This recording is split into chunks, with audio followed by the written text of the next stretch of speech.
नमस्ते दोस्तों, GS classes में आपका स्वागत है।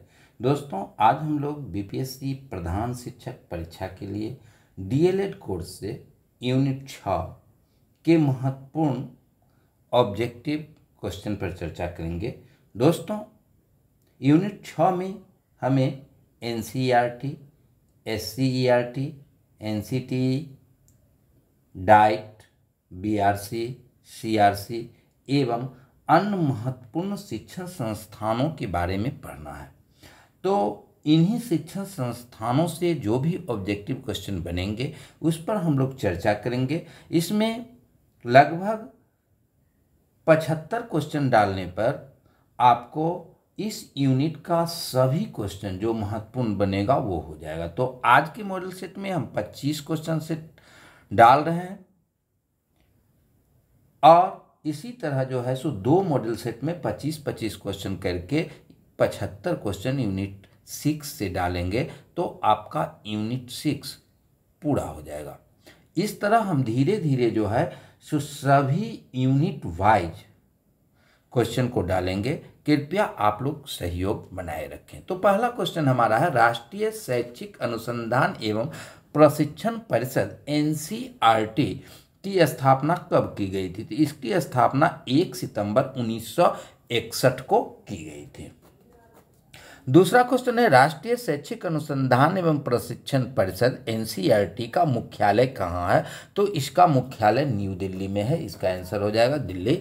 अगला क्वेश्चन है, निम्नलिखित में से कहाँ राष्ट्रीय शैक्षिक अनुसंधान एवं प्रशिक्षण परिषद का क्षेत्रीय महाविद्यालय नहीं है? यहाँ पूछ रहा है कहाँ नहीं है, तो अजमेर में है, मैसूर में है, भुवनेश्वर में है, कोलकाता में नहीं है। तो इसका आंसर हो जाएगा कोलकाता। अगला क्वेश्चन है, एनसीईआरटी का पदेन अध्यक्ष कौन होता है? ए में है राष्ट्रपति, बी में है प्रधानमंत्री, सी में है केंद्रीय शिक्षा मंत्री और डी में है शिक्षा सचिव। तो एनसीईआरटी के पदेन अध्यक्ष जो होते हैं वह केंद्रीय शिक्षा मंत्री होते हैं। तो इसका आंसर हो जाएगा 4 का सी। अगला क्वेश्चन आपका है, एनसीईआरटी के महासभा में निम्नलिखित में से कौन प्रतिनिधित्व करता है?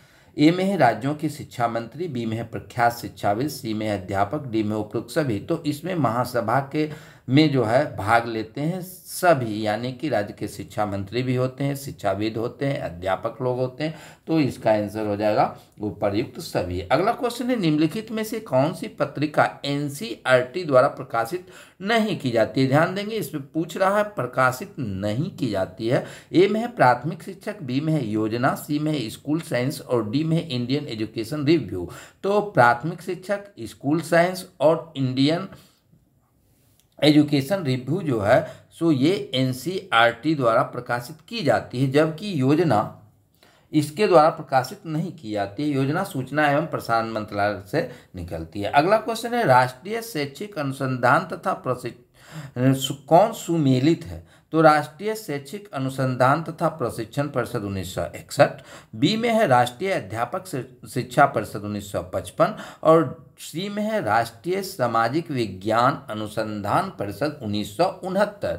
तो अगर हम देखेंगे तो ये तीनों सही है, यानी कि राष्ट्रीय शैक्षिक अनुसंधान तथा प्रशिक्षण परिषद की स्थापना 1961 में, राष्ट्रीय अध्यापक शिक्षा परिषद 1955 में और राष्ट्रीय सामाजिक विज्ञान अनुसंधान परिषद 1969 में। तो ये सभी विकल्प सही है। इसका आंसर हो जाएगा डी। अगला क्वेश्चन है, शिक्षा का अधिकार अधिनियम कब प्रभावी हुआ?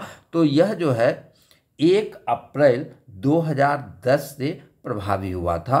तो इसका आंसर हो जाएगा 8 का बी, यानी कि शिक्षा का अधिकार अधिनियम 2009 में आया और यह प्रभावी हुआ 1 अप्रैल 2010 से। अब अगले क्वेश्चन को हम लोग देखते हैं। अगला क्वेश्चन है, राज्य स्तर पर निम्नलिखित में से कौन सी संस्था राज्य नोडल एजेंसी के रूप में कार्य करती है? ए में है एनसीईआरटी, बी में है न्यूपा, सी में है सीबीएसई और डी में है एससीईआरटी। तो राज्य नोडल एजेंसी के रूप में एससीईआरटी कार्य करती है। इसका आंसर हो जाएगा डी। अगला क्वेश्चन है, निम्नलिखित में से कौन राज्य स्तरीय संस्था है? ए में है एससीईआरटी, बी में है बीईपी और सी में है SIEMT। तो ये तीनों संस्थाएं जो है इसको याद रखेंगे, ये तीनों संस्था राज्य स्तरीय है, तो इसका आंसर हो जाएगा डी। अब अगला क्वेश्चन है SCERT का पूर्ण रूप है।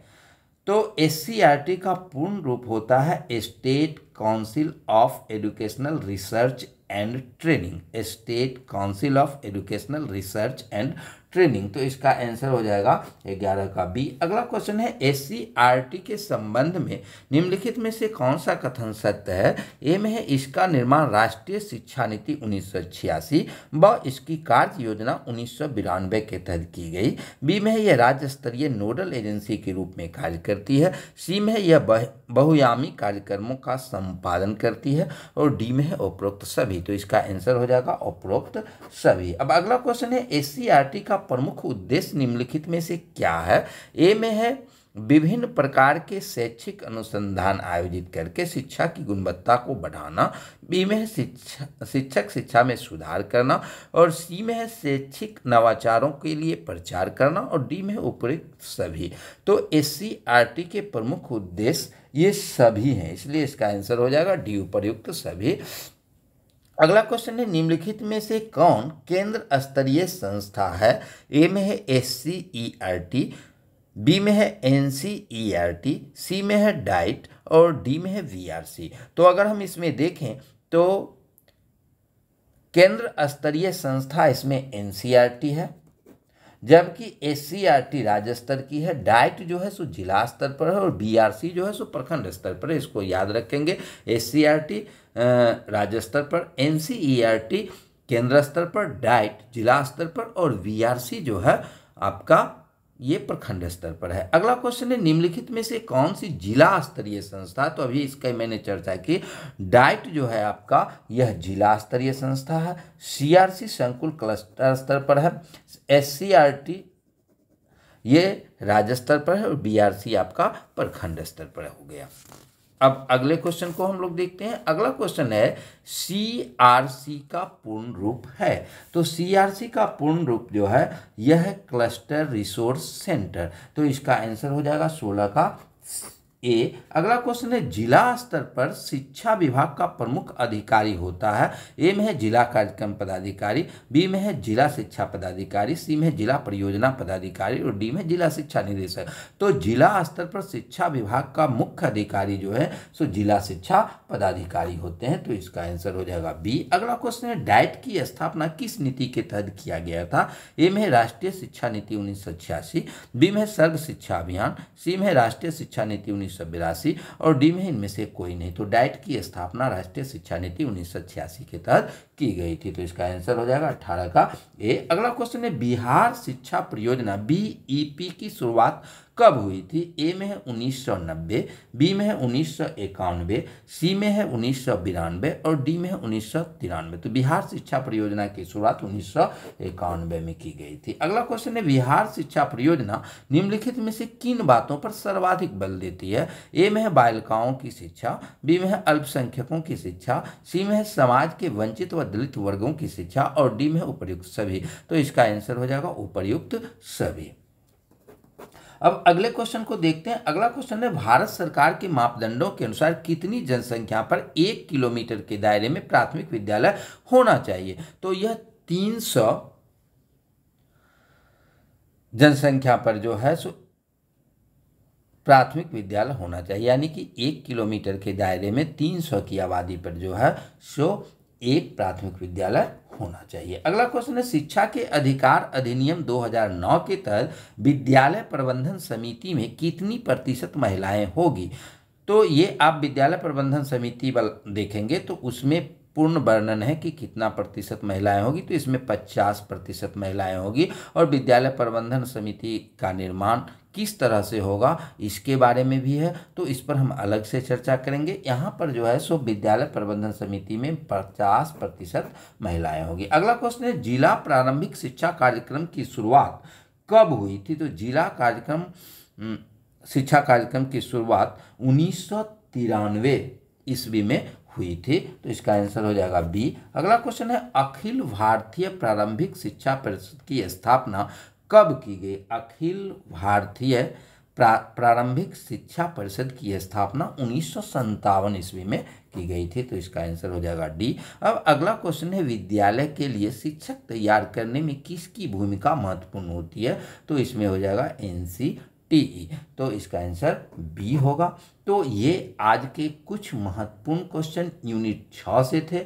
अगले दिन भी हम यूनिट 6 से कुछ महत्वपूर्ण क्वेश्चन को देंगे। इस तरह से लगभग 75 क्वेश्चन देने पर आपका मॉडल सेट पूर्ण रूपेण कंप्लीट हो जाएगा। इसके साथ ही हम आपका जो 8 यूनिट है, सभी यूनिट पर जो है 100 क्वेश्चन देंगे, जिससे आपके परीक्षा में किसी भी प्रकार की दिक्कत न हो। धन्यवाद।